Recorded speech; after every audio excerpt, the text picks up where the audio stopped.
अस्सलाम वालेकुम, मैं हूं शाकिर अब्बासी और इस वक्त मैं मौजूद हूं इलेक्शन कमीशन ऑफ पाकिस्तान के बाहर।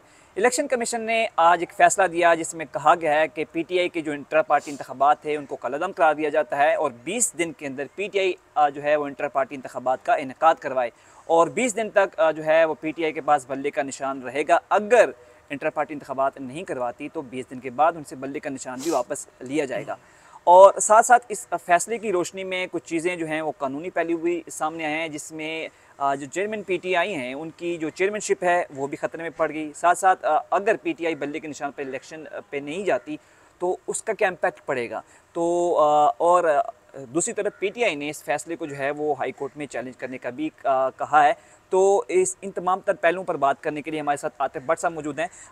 आतिफ भट्ट साहब एक सीनियर सहाफ़ी हैं और इस्लामाबाद में जो है वो इलेक्शन कमीशन की बीट कवर करते हैं। आतिफ भट्ट साहब, मुझे ये बताएं कि एक तो पहले फैसले की रोशनी में फैसले में कहा गया है क्या जो मेन जो है वो नुक्ता क्या उठाया गया, किस बुनियाद पर इन्होंने इंटर पार्टी इंतखाबात का कलअदम करार दिए, सबसे पहले इस जो है वो पहलू पर नज़र डालें।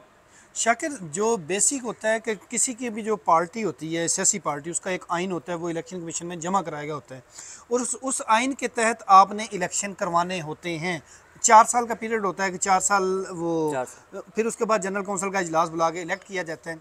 इलेक्शन कमीशन का मौक़िफ़ ये है कि हमें तो यही वाज़ेह नहीं पता गया, ना तो कोई ऐसी मुस्तदका दस्तावेज़ात दी गई हैं जो हमने मांगी थी तहरीक इंसाफ से। इस इलेक्शन कमीशन का मौक़िफ़ है कि जो इलेक्शन कमीशन, जो तहरीक इंसाफ का इलेक्शन कमीशन है, उसकी मुस्तदका दस्तावेज़ात कह लें, मुस्तदका रिकॉर्ड कह लें, वो सारी चीज़ें मुहैया नहीं की गई।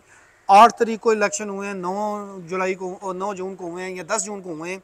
इस हवाले से हमने उनसे मांगा, ये इलेक्शन कमीशन ने कहा, लेकिन वो नहीं दिया गया। तो पार्टी खुद कहती है तहरीक इंसाफ की साफ़ और शफाफ इलेक्शन करवाएंगे, तो ऐसी चीज़ से शकूक व शबात पैदा होते हैं। फिर ये कहा गया कि तहरीक इंसाफ के इलेक्शन पहले डिले थे, उसके बाद चलो उन्होंने करवा दिए। उसके बाद फिर इलेक्शन एक्ट कानून कहता है कि इंट्रा पार्टी इलेक्शन की तफसीलात, मुसद्दका तफसीलात 7 रोज़ में जमा कराना लाजिम है और तहरीक इंसाफ ने अगर 10 जून को भी इलेक्शन करवाए हैं तो 18 अगस्त यानी कि 1.5-2 महीने बाद तक इंट्रा पार्टी इलेक्शन की तफसीलात जमा नहीं करवाएं, जो कि कानून की खिलाफ वर्जी की गई है। और इसी को बुनियाद बनाकर इलेक्शन कमीशन ने कहा है कि ये इलेक्शन जो है तहरीक इंसाफ के, इनमें शकूक व शुबहात पाया जाता है और हम इसको नहीं मान सकते, इसीलिए मुस्तरद कर रहे हैं कि ना हमें कोई मुसद्दका दस्तावेज़ात दी गई हैं। फिर जो करारदाद इन्होंने जनरल कौंसिल के इजलास में पेश की वो भी हमें नहीं दी गई मुसद्दका कापी, और ये तमाम तर चीज़ें हैं बार बार मांगी लेकिन तहरीक इंसाफ ने पेश नहीं की और टाइम गेन करने की कोशिश करते नहीं हैं। और आज चूँकि फ़ैसला जो है वो सुना दिया गया है इलेक्शन कमीशन की जानब से, और ऐसे साथ साथ इन्होंने ऐड ये भी किया है कि कोरोना की वजह से उनको 1 साल की छूट भी दी गई थी, उसके बावजूद जो है वो टाइम पर जो है इंटर पार्टी इंतखाबात नहीं करवाए। बिल्कुल ये तहरीक इंसाफ के जो इलेक्शन ड्यू थे वो थे मई 2021 में, और उस वक्त कोरोना की वजह से इन्होंने रिलीफ मांगा इलेक्शन कमीशन से, 1 साल का रिलीफ मिला। फिर 21 मई 2022 तक इनको इलेक्शन करा देने चाहिए थे, लेकिन फिर भी नहीं। इन्होंने कहा गया कि 8 जून को इलेक्शन हुए या 9 जून को हुए या 10 जून को हुए, ये कागजात में भी वो जो है ना शकूक व शुबहात पाए जाते हैं। और अभी जो अगर 10 जून का भी वो कह रहे हैं कि सामने रखें तो 10 जून से लेके 17 जून तक जमा करवाए जा सकते थे इलेक्शन एक्ट के तहत, लेकिन इन्होंने 18 अगस्त तक, यानी कि जुलाई का महीना भी गया, अगस्त का भी हाफ चला गया। ये बुनियादी नुकता था कि किस वजह से रिजेक्ट किया गया। अब दूसरे यहाँ पर आपके सामने एग्जाम्पल भी सेट है कि कहा जाता है कि एक नायल शख्स जो है वो पार्टी सदारत नहीं रख सकता। तो आपके इल्म में होगा कि नवाज शरीफ जब उनको नायल किया गया था तो उनकी पार्टी सदारत से भी उनको हटा दिया गया था। सुप्रीम कोर्ट ने अपने फैसले में कहा था कि एक नायल शख्स पार्टी सदारत जो है वो नहीं रख सकता। और इसी सिलसिले में जब सेनेट के इलेक्शन हुए उसके बाद तो नवाज शरीफ के जो उससे पहले जब जारी करदा टिकट जो है वो रिजेक्ट हो गए थे और नून लीग के जो उम्मीदवार थे वो आज़ाद हैसियत में सेनेट के इलेक्शन में उन्होंने हिस्सा लिया था। तो अब ये पीटीआई की जो चेयरमैन हैं उनके लिए कितना एक आप कह सकते हैं कि उनकी चेयरमैनशिप कितने खतरे में है और इसका इम्पैक्ट पीटीआई पे क्या पड़ेगा। पूरी पीटीआई को इतना बड़ा दचका है कि खुले सहरा में छोड़ दिया गया है। एक चीज़ है, पहले मैं बता दूं नाजरीन को, अब इलेक्शन जो है ना फरवरी 8 को होते हुए नज़र आ रहे हैं, क्योंकि तहरीक इंसाफ को माइनस करना था वो माइनस कर लिया गया है। अब इसकी जो मैं मेन रीज़न बताता हूँ, तहरीक इंसाफ को 20 रोज़ का वक्त दिया गया है कि 20 रोज़ में इंट्रा पार्टी इलेक्शन करके अगले 7 दिनों में फिर तफसीलात जमा करवाएँ। तहरीक इंसाफ अगर वो अपने इंट्रा पार्टी इलेक्शन करवाती है तो उसका चीफ जो पार्टी का चेयरमैन है कौन होगा, क्योंकि इमरान खान तो नाअहल है, जो इलेक्शन नहीं लड़ सकता वो पार्टी का ओहदा भी नहीं रख सकता। वाइस चेयरमैन जेल के अंदर है, वाइस चेयरमैन जेल के अंदर है, सदर जेल के अंदर है, और इनके जो बाकी जो वोटर्स हैं, जो रहनुमा है जनरल काउंसिल के मेंबरान वो रुपोश हैं, वोटर्स ही होते हैं और ना। बाज़ जो हैं वो छोड़ के तहरीक इस्तेहकाम पाकिस्तान पार्टी में चले गए हैं। यानी कि इस वक्त तहरीक इंसाफ स्प्लिट है। तो सहरा में इसीलिए छोड़ा गया है कि तहरीक इंसाफ के लिए खुला जो है वो मैदान भी है, लेकिन कर कुछ नहीं सकती, क्योंकि अब 20 दिनों में अगर इलेक्शन करवाए जाते हैं, इतने में कागजात नामजदगी जमा हो गए तो कौन टिकट जारी करेगा, या कौन सी पार्टी का कौन सा उम्मीदवार होगा। टिकट अजरा का भी होता है एक टाइम, उससे पहले पहले अगर इमरान खान ने माजी में टिकट जारी किए हैं तो वो भी एक्सेप्टेबल इसलिए नहीं होंगे कि इमरान खान तो नाअहल हो चुका है, तो इलेक्शन उसके बाद आ रहे हैं, नाअहली के बाद, तो पहले से भी जारी शुदा जो अगर टिकट्स हैं तो वो भी काबिल कबूल नहीं होंगे। अब उमर अयूब हैं, वो भी पार्टी के सेक्रेटरी जनरल नहीं रहे, जब सारे पार्टी का इलेक्शन ही चला गया तो कोई भी अब पार्टी तहरीक इंसाफ का कोई ओहदेदार नहीं रहा। कौन टिकट जारी कर सकता है?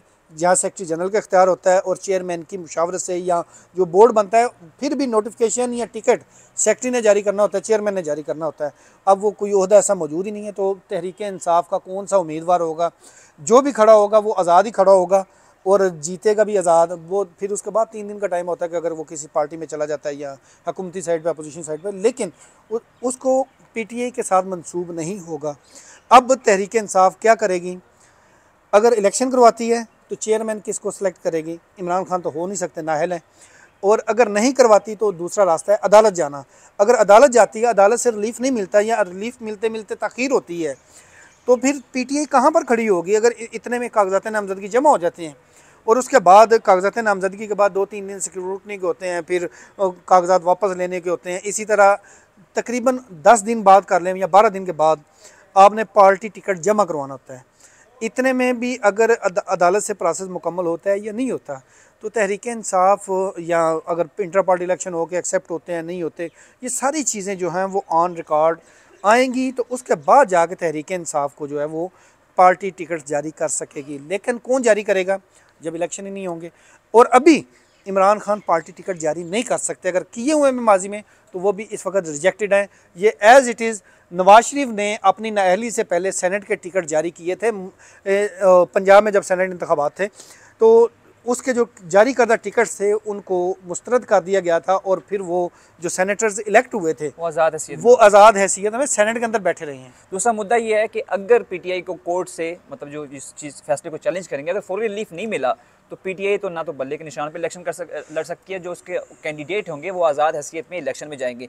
तो पीटीआई के लिए सबसे जो बड़ा चैलेंज होगा, क्योंकि इसको कोर्ट में चैलेंज करने जा रहे हैं कि वो कोर्ट से फौरी रिलीफ लिया जाए। एक होता है रिलीफ, एक होता है कि शाकर एक बात मैं बता दूं, ये जो आज़ाद इलेक्शन लड़ना है पीटीआई वाले ने, पीटीआई के एक एक हलके में 5-5 लोग होंगे जो आज़ाद इलेक्शन लड़ना चाहते हैं। पीटीआई का वोट ऑटोमेटिकली डिस्ट्रीब्यूट हो जाएगा। अगर इमरान खान किसी को नामजद करता तो वो उनका वोट हो सकता था कि वो पीटीआई का वोट इसको जाएगा, लेकिन अगर इमरान खान किसी को नामजद नहीं करता, फॉर एग्जांपल पार्टी टिकट नहीं आती, तो आप भी पीटीआई के टिकट से इलेक्शन लड़ोगे, ये भी लड़ रहा है, ये भी लड़ रहा है, तो ये वोट जो है ना वो डिस्ट्रीब्यूट हो जाएगा, और वो जो पीटीआई की जो यूनिटी थी वोट की वो ख़त्म हो जाएगी। तो मामला कुछ इस तरह का है कि अगर पीटीआई को कोर्ट से फौरी रिलीफ ना मिला तो पीटीआई के लिए एक बहुत बड़ा सेटबैक होगा कि आम इंतखाबात में कैसे जाएंगे, क्योंकि चेयरमैन पीटीआई जो हैं वो खुद जेल में हैं और वो नाअहल भी हैं इलेक्शन कमीशन से तोशाखाना केस में। उनकी नाअहली ख़त्म नहीं हुई, अगर नाअहली ख़त्म नहीं होती तो पार्टी चेयरमैन की जो है वो अहदे पर इलेक्शन नहीं लड़ सकते, और अगर पीटीआई आम इंटर पार्टी इंतखाबात नहीं करवाती तो उनसे बल्ले का भी निशान वापस लिया जाएगा। तो सबसे बड़ा भी पीटीआई के लिए चैलेंज ये होगा कि वो आम इंतखाबात से पहले ही कोर्ट से रिलीफ ले अगर ना लेगी तो वो आम इंतखाबात में किस तरह जाएगी, ये उसके लिए एक बहुत बड़ा मुश्किल फ़ैसला होगा, और एक आप कह सकते हैं एक दलदल होगी जिसमें पीटीआई किसी न किसी हद तक जो है फंस चुकी है। अब उसको निकलना है, तो इस निकलने के लिए उसको स्ट्रैटेजी मुरतब करनी पड़ेगी।